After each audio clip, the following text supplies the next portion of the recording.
Welcome, welcome everyone. Just let everyone file in.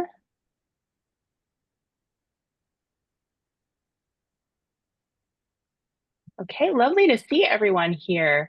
So I'm delighted to welcome you all to Conversations in Graduate Education in this fall 2025 semester. And our speakers today will be Lisa Messeri and Molly Crockett talking about their Nature article on the implications of AI for research and in this conversation, graduate education.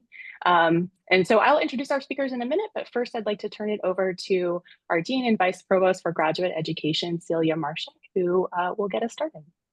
Great. Thank you, Molly. Good afternoon, everyone. Thanks for taking time out of your day to join us for Conversations in Graduate Education.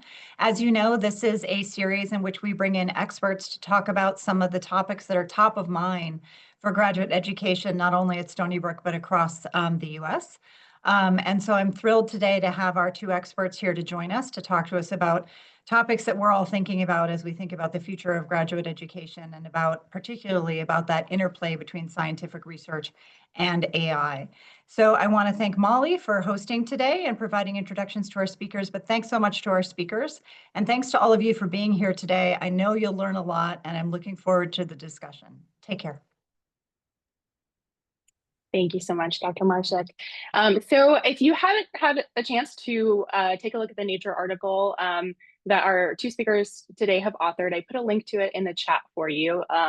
But I'm delighted to introduce first Lisa Messeri, who is an associate professor of anthropology at Yale University, where she specialized in the anthropology of science and technology. Her research focuses on the norms, aspirations, and consequences of work done by expert communities as they forge new fields of knowledge and invention. She's the author of Placing Outer Space, an Earthly Ethnography of Other Worlds, and In the Land of the Unreal, Virtual and Other Realities in Los Angeles. And she's joined by Molly Crockett, professor at Princeton University in the Department of Psychology and the University Center for Human Values. Their research and teaching examines the psychological impacts of technology, including social media and AI. Crockett's work integrates theory and methods from psychology, neuroscience, philosophy, data science, and science and technology studies. Crockett co-directs the Future Values Initiative, an interdisciplinary program that supports scholarship in the applied ethics of science and technology and builds community among scientists and humanists at Princeton. So I'll turn it over to our speakers. And in the meantime, for our audience, if you want to start thinking about what your questions might be, you can put those into the chat and we will have a larger Q&A and discussion after some remarks from our speakers. Thank you so much for that introduction, Molly. And I'm also Molly, and really excited to be here with you today. Lisa has our slides, and I think we'll share the screen. Lisa and I have been collaborating for a few years now, and we were friends before we were collaborators. And since the release of ChatGPT in 2022, we have begun a conversation that is still ongoing about what we might broadly describe as epistemic risks of these things that we call AI. And by epistemic risk, we really mean like risks to us as knowers and to the enterprise of making new knowledge about the world. What are ways in which these technologies called AI can introduce sort of new challenges into that process? And can we figure out a way to think through what those are as we are also discussing the potential benefits of the technology?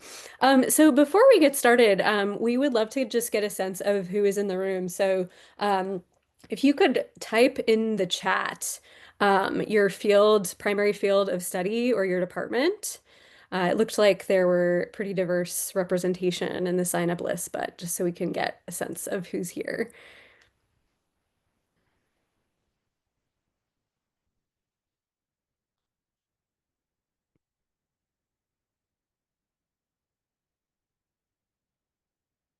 Awesome.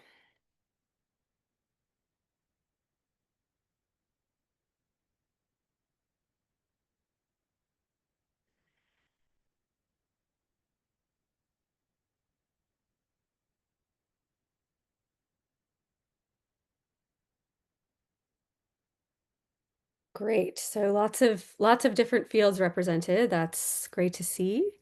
Um, and then next, I'd like to invite everyone to just take a moment and think about the first word or phrase that pops into your mind when you hear artificial intelligence, and type that in the chat. Just one word or phrase, don't overthink it.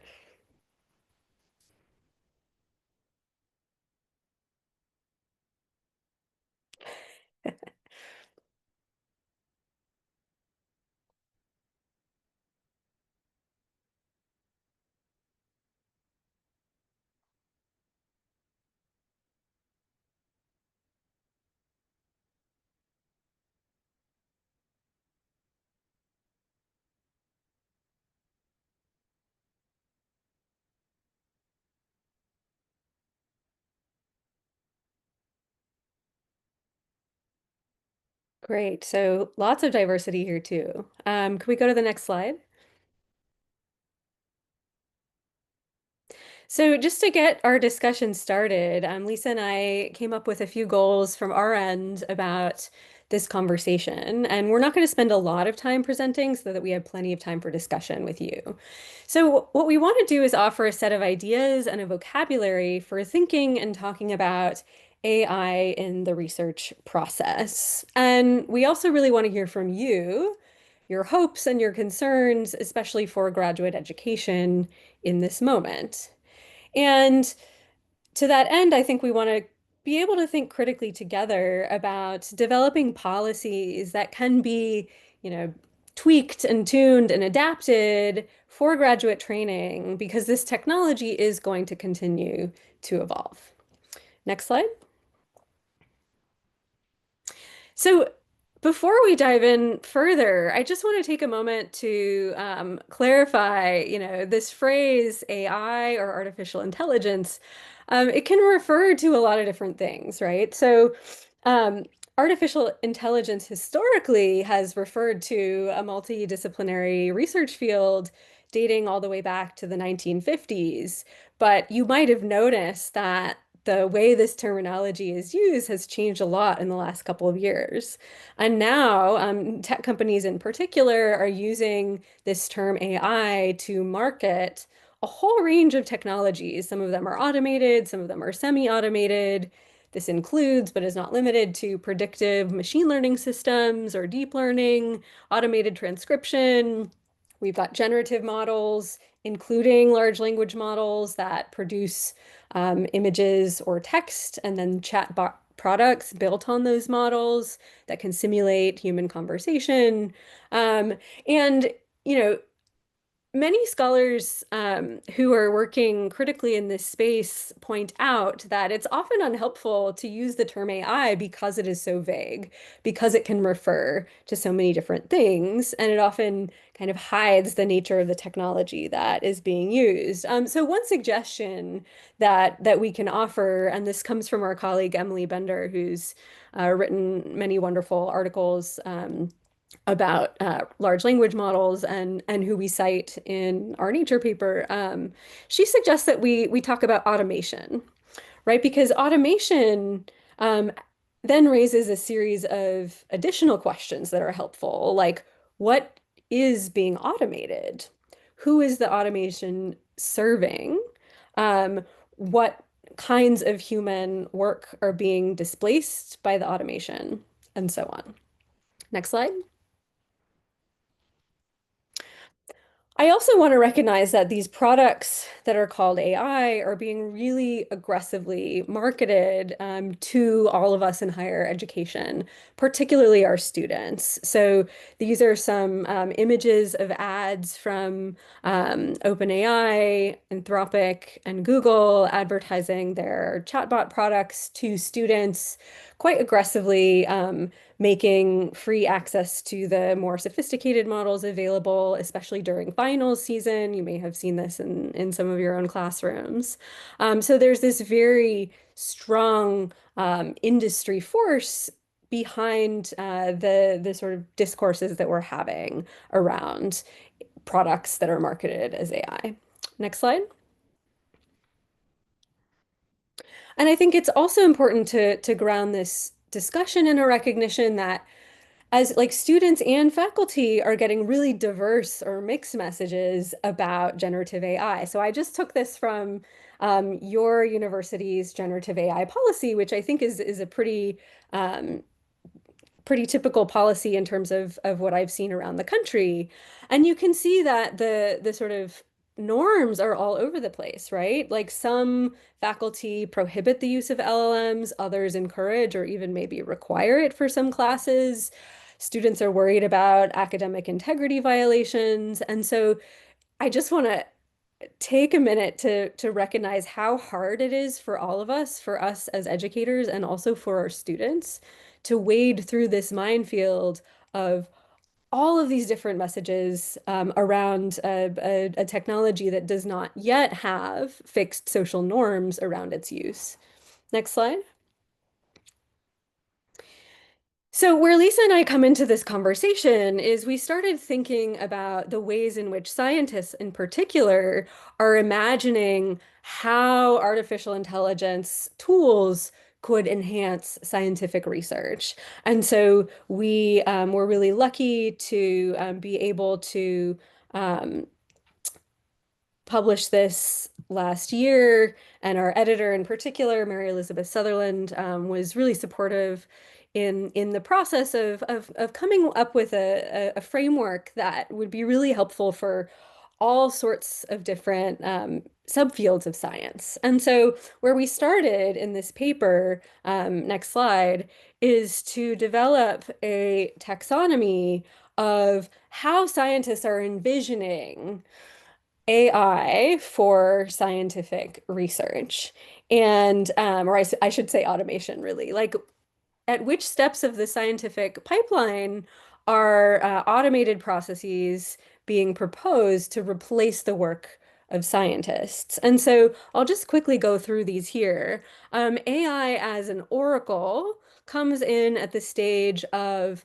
research ideation and development. So when you're starting work on a new project, you need to survey the literature. The idea is that the literature is now too vast for any human mind to be able to grasp. And so wouldn't it be amazing if AI could sift through the literature for all of us and identify gaps in the literature, summarize what's known, propose novel hypotheses that have not been explored as of yet. So that's the vision of AI as Oracle. And we call these visions, by the way, because a lot of these proposals have not yet been achieved in terms of demonstrating the proof of concept. A lot of these are in an early stage, but examining the hopes, I think, tells us something more about what the desires are of educators and researchers, and Lisa will follow up on that in a bit. AI as surrogate comes in at the stage of data collection. There are many imagined use cases for AI models, in particular large language models, to simulate data, including data from human subjects. So in my own field as psychology, there have been proposals to replace human participants with large language models for various stages of the research process. AI as quant comes in at the stage of data analysis. So increasingly, fields of science are dealing with very, very large data sets. And the idea is that there might be some kinds of analyses that are beyond the sort of grasp of human minds. And so the idea, the vision is that AI models might be able to undertake more complex or sophisticated analyses to advance scientific research. And fourth, we have AI as arbiter. This is coming in at the stage of review. So you can imagine that peer review is of part of the research process, but it is often slow, and there is an overtaxation of the system. aren't enough reviewers, everyone is overloaded. And so a lot of people are excited about the possibility that we could use large language models to review scientific papers. And maybe this would even be more fair or less biased than human reviewers. Again, this is the vision, not the reality. And finally, AI is Scribe, which is not in the Nature paper, but something that we've written about separately is the sort of general purpose use of AI for academic writing. And I think that's probably the one that many of us here are most familiar with in terms of how large language models are being used already. And there's evidence for growing use of large language models to assist with academic writing. So those are the visions, and we have analyzed them in a way that I think reveals something deeper about the demands on researchers today. So I'll turn over to Lisa, who's going to talk about that, and also the risks that emerge from these visions.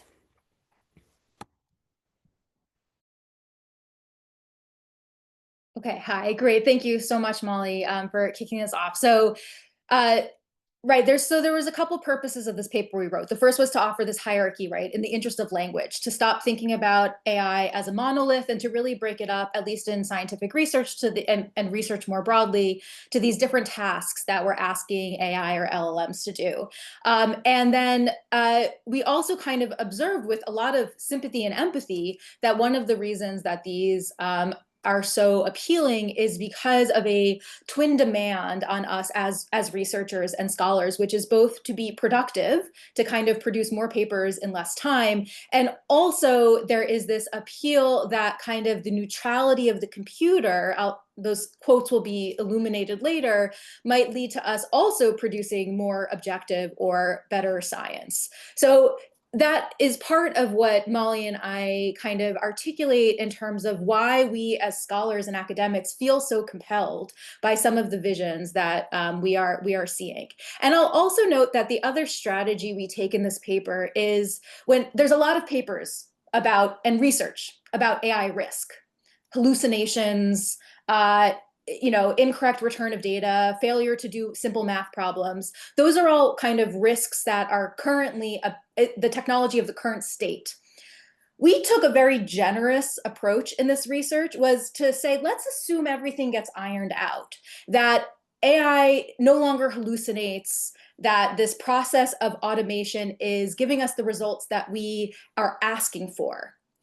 If AI works as visioned, as an oracle, as an arbiter, as a scribe, what are the epistemic risks that remain in this world of perfectly working AI, which has achieved mass adoption amongst researchers and scientists? And that's what gets us to the conversations of, first, I'll talk about epistemic trust, and then to epistemic risk.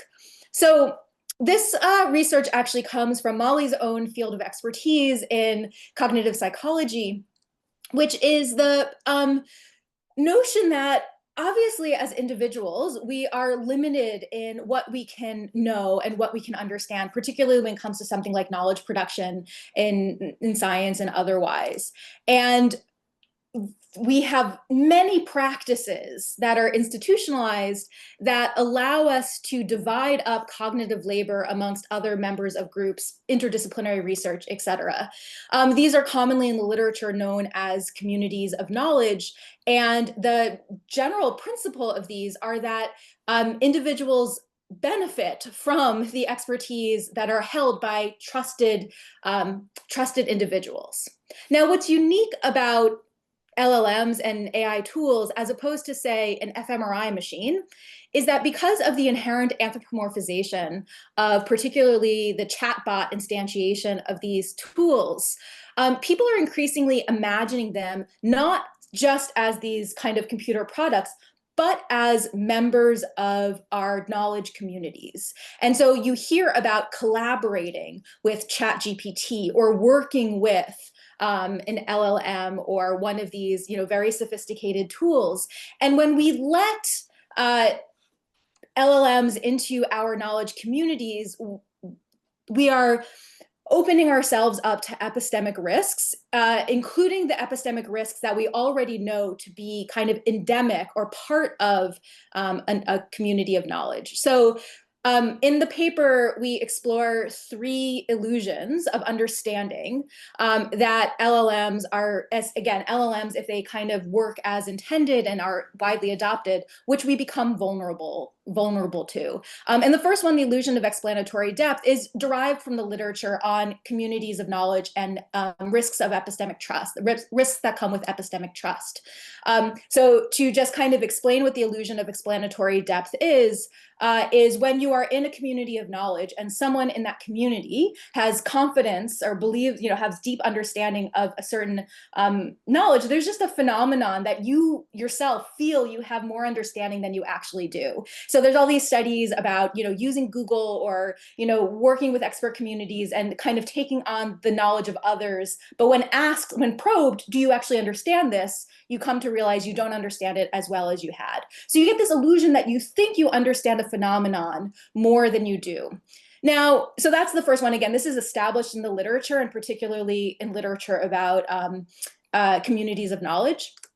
When it comes to graduate education, one of the things I want to flag about this illusion in particular is how becoming reliant on LLMs, particularly at an early stage of research, how before you've really acquired basic skills and a broad knowledge base, early scholars can be more susceptible, perhaps, to this illusion of explanatory depth when when the kind of member of their knowledge community that they become most dependent on is ChatGPT or some other kind of automated tool. So this is illusion 1, illusion of understanding, where you think you understand a topic more deeply than you actually do, and we fall prey to this illusion if and when we begin to take the LLM's knowledge as our own knowledge. So if an LLM can produce a lit review, then I submit that lit review and I get an A on it, then I falsely think I know the literature in that review. So that's kind of how this illusion works in practicality. The second illusion, and the other 2 illusions that Molly and I developed, are kind of building off of this first one established in the literature and then kind of branching off from there. So this is what we call the illusion of exploratory depth. Now, this works a little bit differently. When you're working with a particular kind of tool or technology, you often are hindered by the affordances of that technology. This is, again, true outside of just LLMs. Like, if you want to study, I, as an anthropologist, I use ethnography, and that limits me to the kinds of questions that I can ask with ethnography that are different than, say, if I were using the instrument of a survey. And that's fine if you kind of can appreciate that you're only getting a limited grasp of the field. The illusion of exploratory depth is when you are imagining that in using these AI tools, you are exploring the full research space, when really you're being hemmed in by the affordances of AI without realizing them. And again, the reason that this illusion is something that LLMs might be more nefarious in creating, as opposed to, say, a tool like ethnography, is because of its anthropomorphization and this inclusion in the community of knowledge. So when it comes, again, to graduate education, we were thinking about how, especially when graduate students have an eye towards a job market, there's this pressure to conduct trendy research, which could lead to adopting AI tools before determining if the tool is appropriate for the student's research question. So there can be this kind of epistemic narrowing that occurs by being guided into a topic for which AI seems like a good tool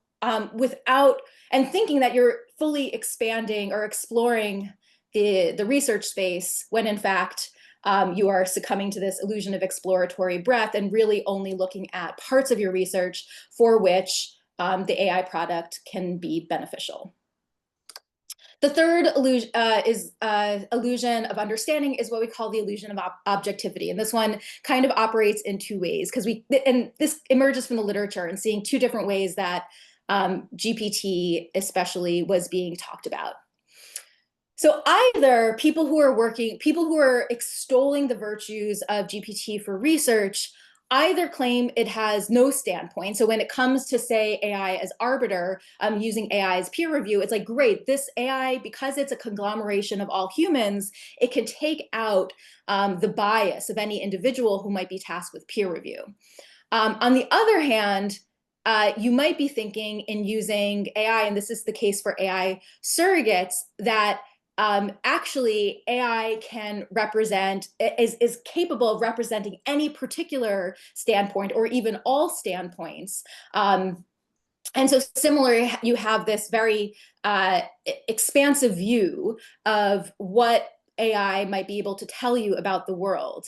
But in fact, AI, like any algorithmic system and trained system, is only representing a subset of standpoints that is in whatever is represented in the training set. And while I think we're getting a little bit more savvy about realizing this illusion, there remains a pervasive erasure of really thinking about the limits of what AI can represent. In terms of the relevance to graduate education, something that an illusion of objectivity and imagining that AI can be this ultimate objective knower happens is that it kind of unconsciously reinforces a kind of myth of the all-knowing knower, or the kind of the godlike view knower of science that recent research and recent progress in how we do kind of our work has made great strides towards dispelling. We know through both experience of being in the world as well as empirical research that knowledge production thrives from diversity, whether that's demographic diversity, intellectual diversity, disciplinary diversity. Any kind of diversity allows for robust production of knowledge. And some of the work and proposals to use AI, because you're really reinforcing one mode of knowing, and you're even more so reinforcing the viewpoint of those who are most represented in whatever the training data set is, risks returning to a kind of sense of the unmarked knower as who is central to producing knowledge. And just this is the only time I'll be, particular to the moment. I think teaching lessons about the importance of diversity is incredibly important today, even more so than when we wrote this. And that we're not talking about diversity for diversity's sake. We're talking about, if we want to build a robust knowledge system, what kind of intellectual and experiential diversity do you need to have to ensure that we are asking broad questions about broad topics under broad circumstances? So to wrap up these comments, I just want to mention two further implications for this research when it comes to graduate education. The first is the fallacy of the AI scientist. For years now, living rent-free in my mind is an op-ed by Eric Schmidt, one of the former founders of Google, or former CEO of Google, that was published in Technology Review a couple summers ago, in which he envisioned the AI scientist. It was like, LLMs are going to make it so and a chatbot can run, create a hypothesis, order lab equipment, run an experiment, analyze the data, and write a first draft, all while the PI is home asleep. And there are a number of things that disturb me about this vision. And this vision is updated by this paper that was published here, which is where this figure is drawn from, showing this kind of fully automated process, back to the thing that when we talk about AI, we're talking about automation. There's two things that I think strike me as just so undesirable and kind of not thinking when it comes to the AI scientist vision. The first is what scientist wants that, right? Don't we want to be, or what knowledge producer wants to be so removed from the work they're doing that all they do is review a paper at the end of this kind of automated pipeline? That sounds like deeply unsatisfying as a career. And part of what we want to do in our work is train academics who want to have careers as knowledge producers. But the second thing is, and this is what the image on the left kind of speaks to, is if you want to have someone responsibly giving responsible oversight to this automated AI scientist, how will you ever train such a person if training becomes dependent on these LLM tools and other kind of automated tools from the get-go? I'm quite confident that an established researcher right now in 2025 who has never encountered LLMs before, who is not trained with kind of AI, this AI pipeline, if they were to they could manage an AI scientist. I'm willing to believe that that might have good knowledge outcomes. However, I don't see as if the AI scientist is automating the very significant skills of early graduate education and training, skills that we all, for better or for worse, suffer through, whether that is how to conduct a lit review or how to pipette into little tubes or whatever you can imagine as the most nauseating of your graduate training.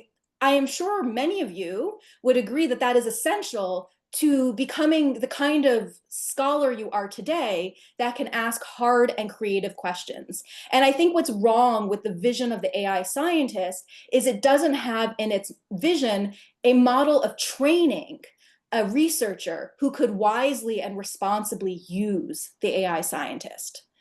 So that's kind of one further thing. And the last point before we open it up to discussion, so hopefully you're now stewing on some questions, is simply that we are at the early end of seeing empirical research that really looks at the impact of these tools on thinking. And some of the early work is not good in terms of the impact that these tools have on critical thinking, including reporting of cognitive offloading, meaning not thinking for yourself, but allowing these tools to think for you. And it's notable that some of these studies come from, say, Microsoft Research, and there's another one that I don't have here from OpenAI has even, or Google, sorry, DeepMind has also released a white paper on kind of the epistemic risks of working with AI. Now, my own position is that Molly and I are working really hard to convince our departments, our students, our schools that these tools are detrimental to the mission that we have as educators.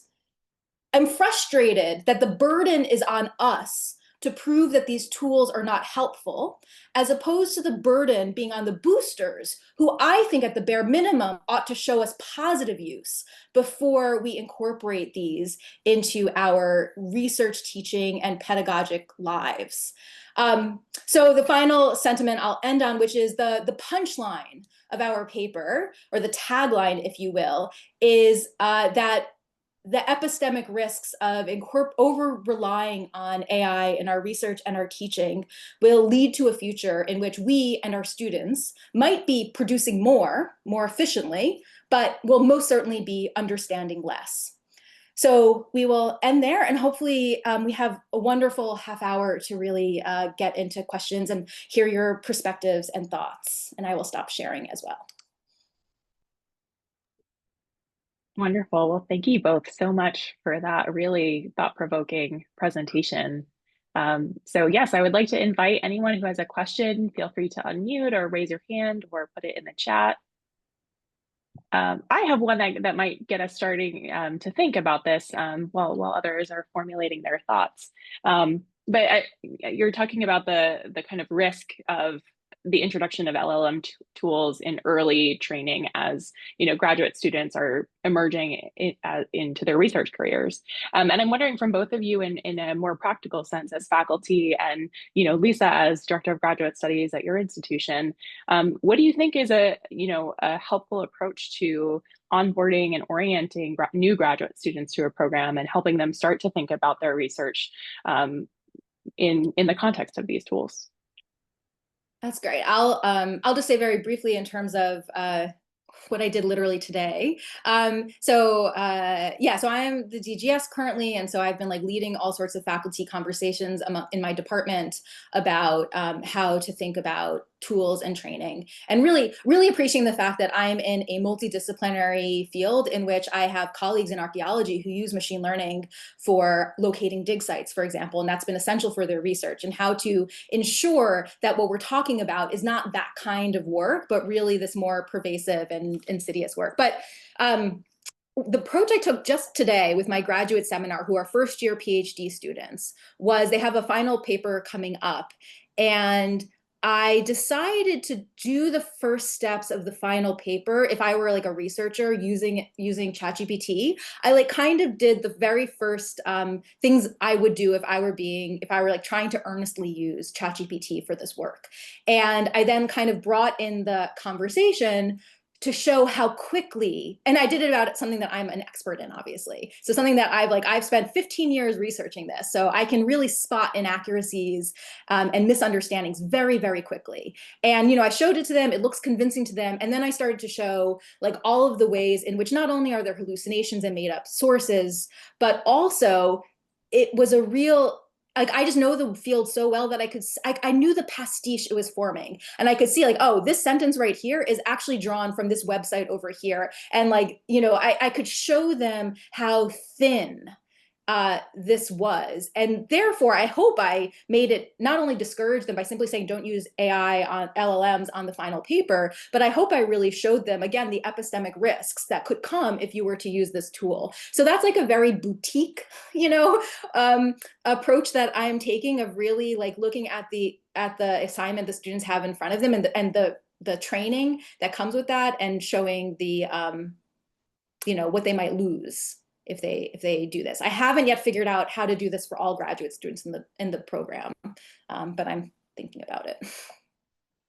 Yeah, I'll just add to that my perspective as a cognitive scientist, and in my department, we're starting to have conversations about setting a policy, particularly for work that is part of getting the degree, right? And I think it's important for faculty to have these conversations within their departments about what is the degree program assessing in terms of skills and knowledge, and what are the hard lines that you want to consider drawing around student use of LLMs or other kinds of tools for writing the dissertation, for doing general exams, and so on.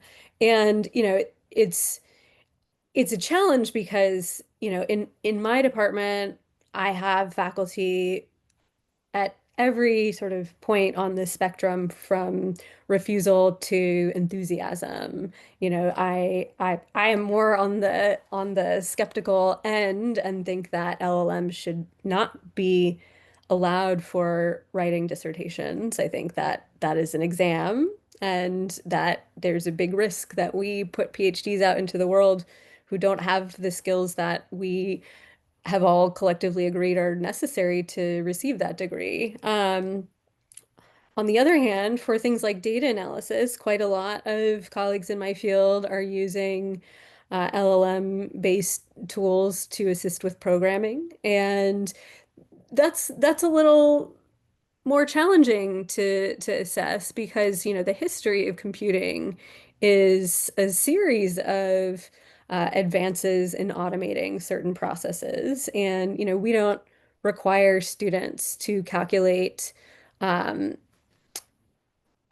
statistics by hand anymore. We are quite happy with them using specialized software to run various tests. And so, for coding assistance, it's a different set of questions. And, many students are using LLM-based tools in their research. One of my own PhD students, in fact, is fine-tuning a large language model to do large-scale analyses of social media data sets. And so there, the LLM is actually part of the research. So, this just goes back to our earlier point that AI is not a monolith, that there are many different types of automated tools out there. And some of those are automating parts of the research process that were already automated, and they're just doing a better job of it. And other use cases are automating thinking processes, which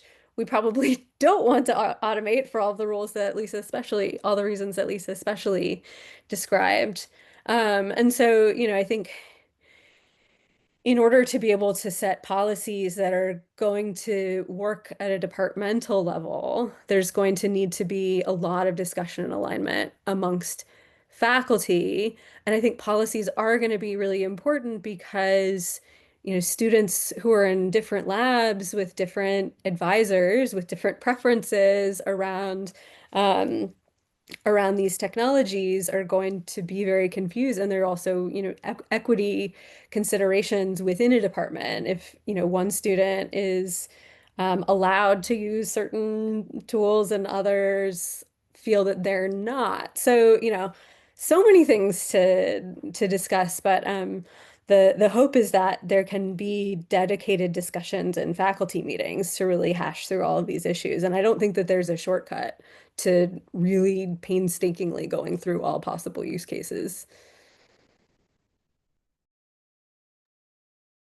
Oh, great. And we have a related question in the chat from John Buck. And John, I don't know if you want to come off mute and share your question, or if you prefer I read it.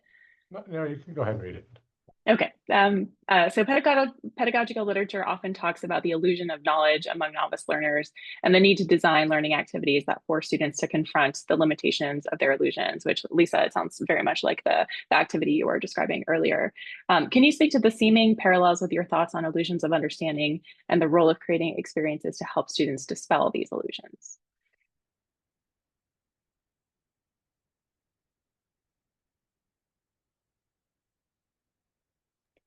I feel like Molly and I are making eyes at each other. You go. Oh yeah, Molly. no, Lisa, I feel like you already sort of answered that question with your example. Yeah, I don't, I think I wonder, so I basically, it's curious. Like one of the other things that I did in terms of dispelling these illusions, this was about AI Scribe. I was teaching a big undergrad lecture last year, and I had a very clear no AI policy. I talked about our paper, I'm like a researcher in this. I don't, here's all the reasons why. And nonetheless, midterm came and people used AI. And I asked them to confess. I said, I know that many of you used AI. If you confess, you will be forgiven. And here's how it won't affect your grade. If you don't, I will give you a 0. And for the students, and if the students chose to confess, I asked them to very clearly highlight where in their paper they used AI, and then just to like reflect, tell me why, like why did you do this? And like many of them found, because they all write on Google Docs, they have like their history stored of their writing, and so they could see the sentence they had beforehand and then the sentence they had after they had like churned it through ChatGPT, hoping for like a more clear. And I had so many who like were like, I don't even know why I did this. And like now that I look at the before and after, I see that like I lost my voice, I lost like the particularity, like I like my sentence before rather than after. So I did find that particularly helpful in terms of dispelling this illusion.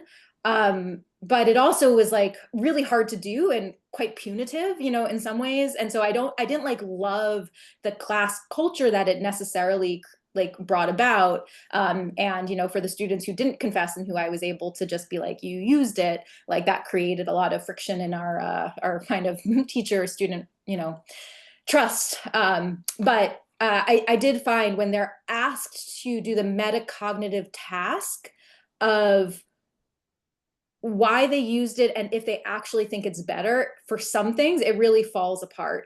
I don't know if so that's definitely for the scribe. And I'd be curious how it might work for some of the other applications. I could see it working for the lit review, certainly the Oracle.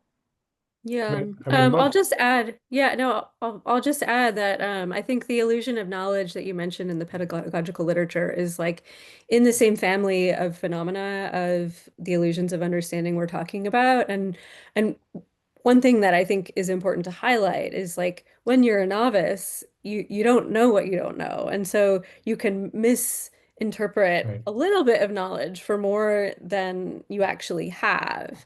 And, this is something that I see often, even with some colleagues discussing LLMs. One of Lisa and my sort of pastimes is, we just love talking to people about how they're using it. And one response that comes up over and over again is like, it's really helpful when you're like writing an introduction to a paper and there's like one part of the literature that you don't really know like the back of your hand, and it's going to take too long to like read all of those papers, and so you can just ask GPT to summarize that literature, and there you go, you have that paragraph you need. And like that's like one of the worst ways to use it, because if you don't know the literature like the back of your hand, then you're not going to be able to spot the kinds of errors that you can spot when you do have a deep knowledge of a literature, Right. like Lisa was saying earlier.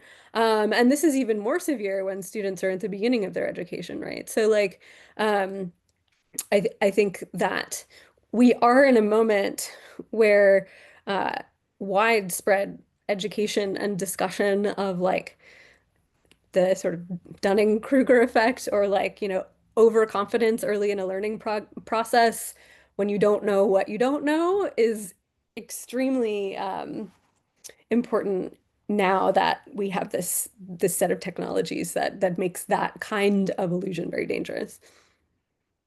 No, I mean, I think that's a really great way, and I think Dunning-Kruger is an important part. I mean, it just seems there's a little distinction in what you're talking about, like the Dunning-Kruger and or that sort of classic illusion of knowledge is a naive self-assessment in a novice, and this is a Hmm. projecting out, right? You're project in your case, they're talking about them projecting this illusion of understanding onto this automated algorithm, and so it seems like Mm. philosophically there's an internalization versus Oh, I externalization see what you're saying. So I question think going that on, even there, though even that they are related phenomena, and I guess also maybe along those lines of sometimes does it go anywhere to confront the algorithm?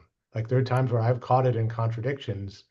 On ChatGPT once, I think I crashed it on 3.5, where it had contradicted itself, and because I was malicious, I said, students' lives depend on you giving me the correct answer to this contradiction, wow. and it just went away. Like it literally went away for 20 minutes, and then it came back and said, "I don't have an answer for you," Wow, that's or something. And so fascinating. I may have hit some tripwire of like lives at question or something. And That's this really was not. interesting. I mean, this was like a junior electrical engineering required class about is this system linear or time invariant. Um, Yeah. So I just want to clarify based on something that you said.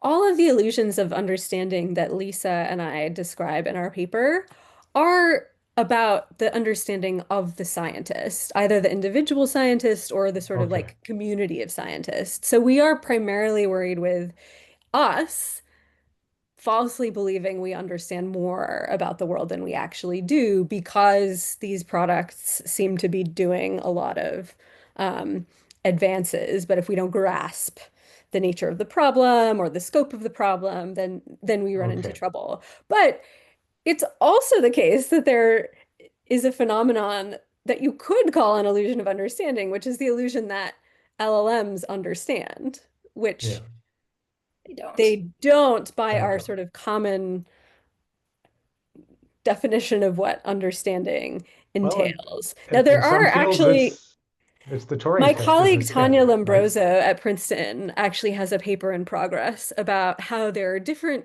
definitions of understanding, and depending on which ones is your favorite, an LLM might do better or worse. Um, but, certainly the way that we humans understand each other and understand a problem is different from whatever it is an LLM is doing. Thank you. So we have another question in the chat from Amy Cook. And Amy, I'll read your question, but feel free to come off mute if you want to clarify anything.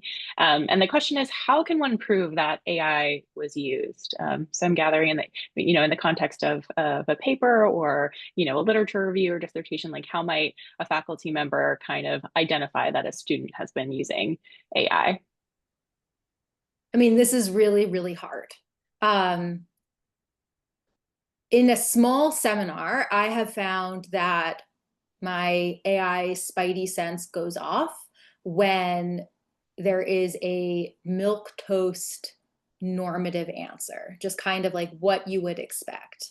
Also, of course, when someone's written proficiency is in discrepancy with their in-class performance. Now, the wrench there is, of course, people whose for whom English is their second language. And that's such a fraught thing that like, I myself have always been overly cautious about, I try very hard not to make accusations until I really feel confident about it. Because in the end, it's like, you know, these students are shortchanging themselves is part of how I feel. And I've never wanted to be in a place where I am like policing the classroom, which is part of what makes me hate this current moment so much. But I do find like I am starting to get a feel for like a generic tone that comes with the use of language models in writing. But proving, I think it's impossible. And I think that even all these, there's like a whole bunch of products that are like, you know, does this pass or does this not pass? I'm pretty sure those are not reliable. I don't think I know our teaching and learning center strongly urges us not to use those. So basically they're urging our students to use LLMs as it might help with their learning, and yet they are prohibiting instructors to use any of these tools to catch what might be dishonest behavior. So it's a real bind, Amy, and I don't know if anyone in this room has had you know, success or strategies for this kind of detection. I really worry about our sort of false belief in the ability to catch students. And I totally agree. Grad students are very different. They're motivated in a different way, and presumably they understand the value of what they're doing. But I worry that if we frame it around cat and mouse, I mean, the whole house of cards falls apart. It's not Totally just agree. education. Totally So agree. yeah, so that's my concern that we need to rethink the whole project. Yeah, so it's a really good point, and I'll just add to what Lisa said. Yes, there are products that advertise you can, run, in a similar way to the earlier generation of plagiarism detection tools like Turnitin. There are now, all kinds of products that promise to be able to detect whether AI was used, an LLM was used in writing or not. At the individual level, my understanding is that these tools are not reliable because of the false positive issue that you mentioned.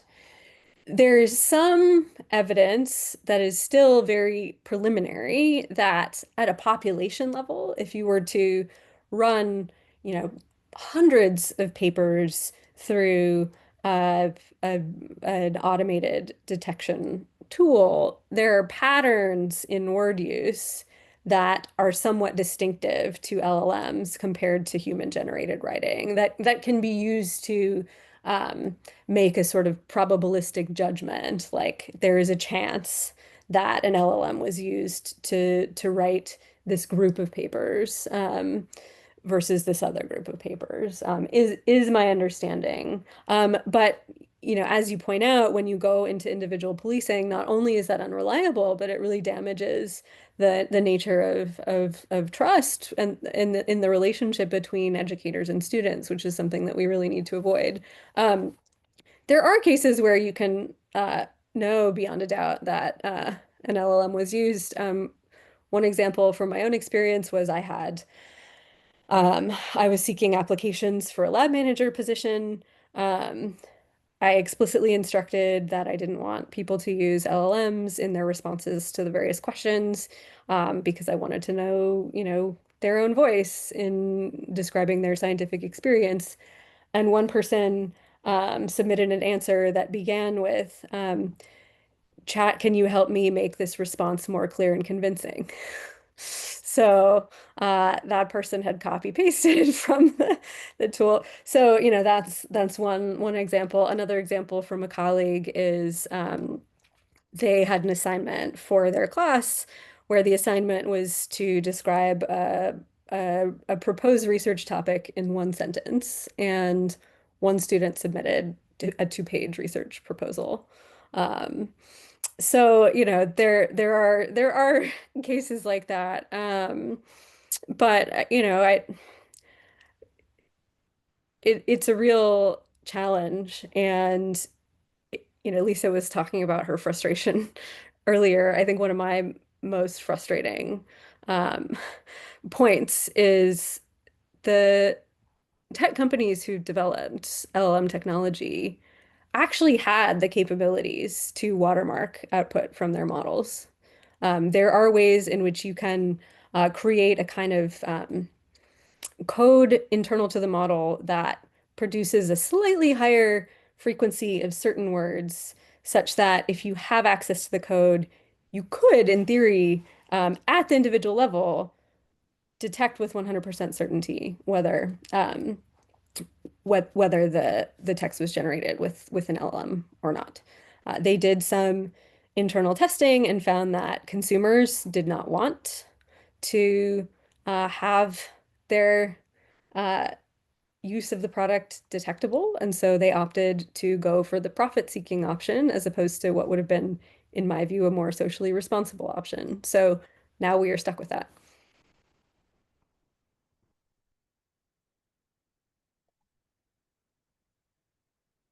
Well, that's disheartening. And we have another question in the chat from Michael Froman. Michael, also welcome to come off mute and clarify as I read this. And he writes, I guess where I get stuck is that the scientific accomplishments we most envy are those where someone thinks outside the box in a way that anyone could have, but no one else did first. In my experience in asking LLMs to write or analyze things, this is where they really seem to exhibit severe limitations. So I'm hearing there are thoughts about kind of the impact on scientific innovation with LLMs. Yeah, I'll just expand on that a little bit and say, you know, I ask it to review grant applications that my students and colleagues are writing. I'm also the chair of a department. And I look at what it says, and it occasionally comes up with some good ideas, but mostly I read the output and say, you didn't try very hard, did you? And so I think I'm struck by the fact that this is a great tool. There's a lot of values of the LLMs in terms of gathering data, suggesting ideas, you know, sometimes saying something a little bit better, but they're not a substitute for thinking and using perspective. And the question is, how do we train our students and colleagues to use it within the proper purposes? Yeah, I mean, I think that's a great point. I think it's about, you know, having the frank conversations with them. Right now, the dominant message that students receive is hype.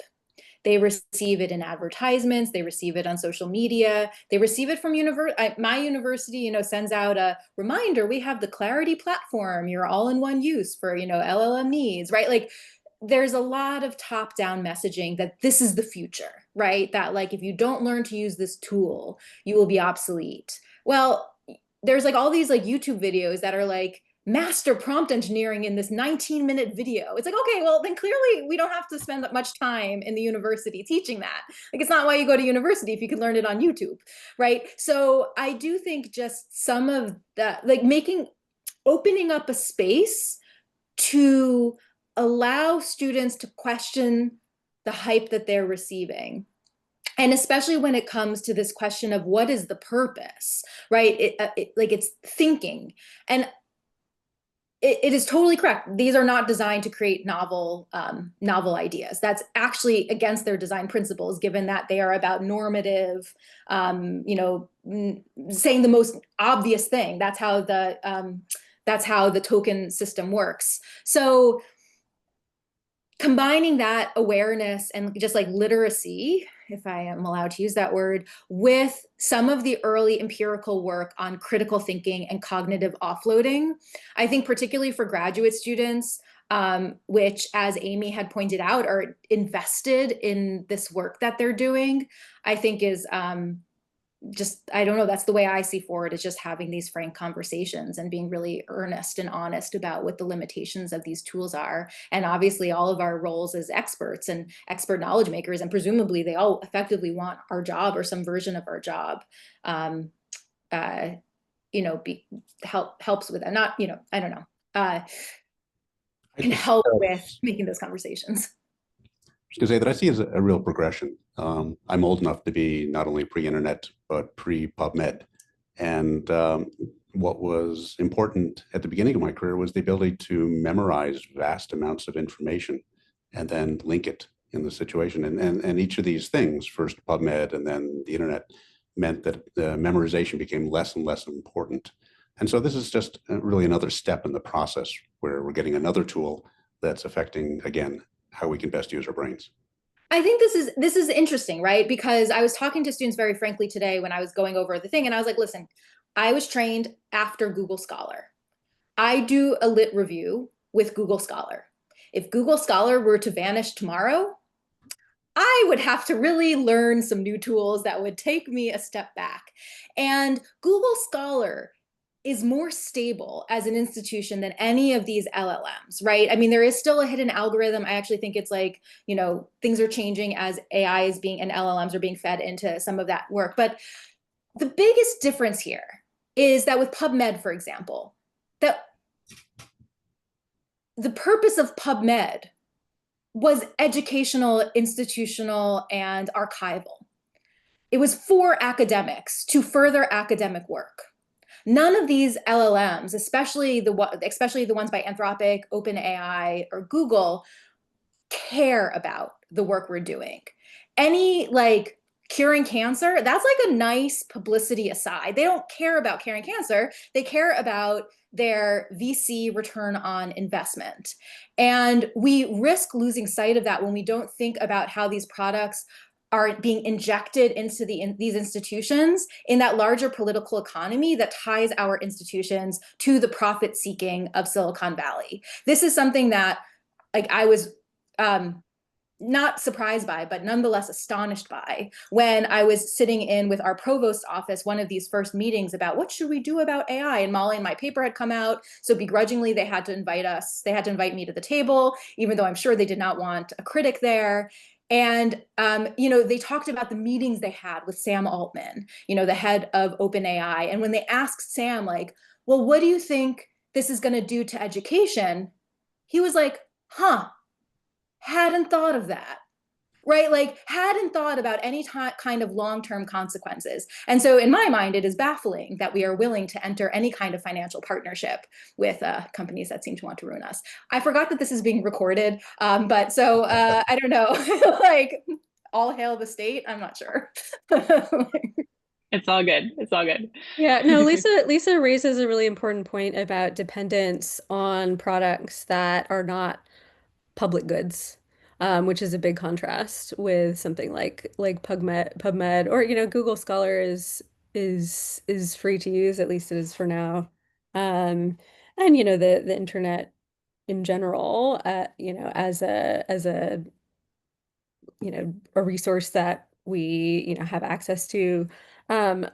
A personal anecdote that I think is representative of a worry is a lot of my research for many years was analyzing data from Twitter, and Twitter had an API that allowed academics to freely access data from Twitter. We built an entire set of computational tools and a research pipeline and a research program around this access, and produce a lot of what I hope are useful pieces of science about this very widely used social media platform. When Elon Musk took over the platform, within a couple of months, he took away academic access to that data for free and started charging $42,000 per month for that access, which effectively shut down all research using that API.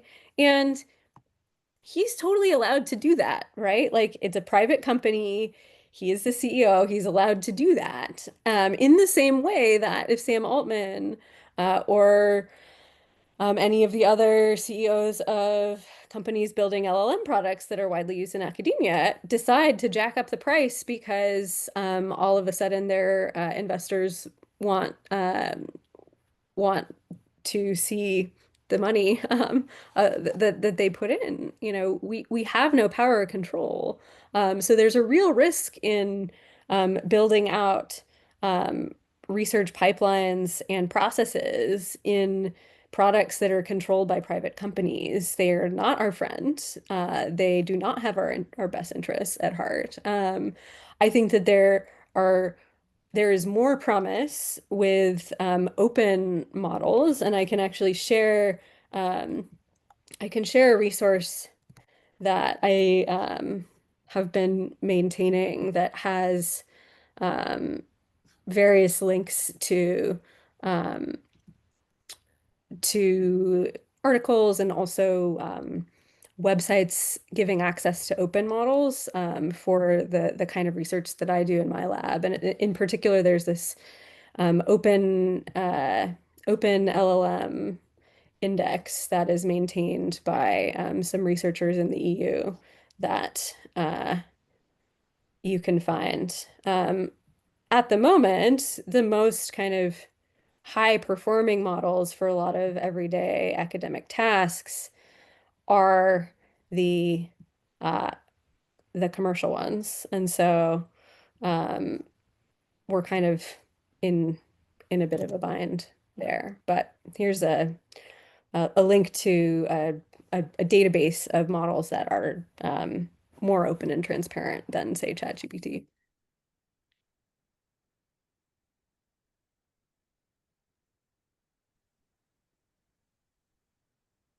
Yeah, that really is a bind. And as you're talking about this topic, I'm thinking that pressure is only getting more intense as we're seeing, a movement further away from the idea of higher education as a public good.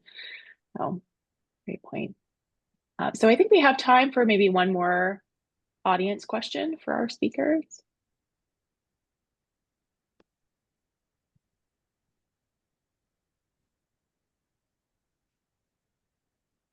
Well, if there are no questions from the audience, I do have one more that I just kind of a thread from your talk that I didn't want to lose, which is about diversity in our communities of knowledge and thinking about our graduate programs as communities. And so, at Stony Brook in the graduate school, we're thinking a lot about this.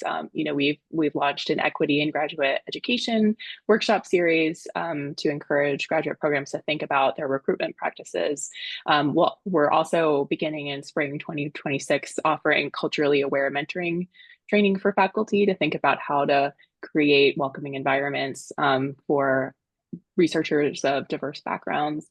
And so I would love to hear more from you both about how you're connecting, those ideas of the kind of diverse body of graduate students and graduate programs with diversity of thought, and from your perspective, how graduate programs can facilitate that. It's a great question. And, you said the word body, which jumped out at me. And it's something I'm thinking about a lot because, of course, LLMs don't have bodies. And so there is a real inability to represent certain kinds of perspectives that come from having different kinds of bodies, whether that's a body that has a disability, a body that has darker skin, a body that is assessed to be female or male, all of these ways in which we live in our bodies that somehow escape our attention when we're all in the world of the computer. And of course, Lisa is the expert on this, so maybe she'll have something to add.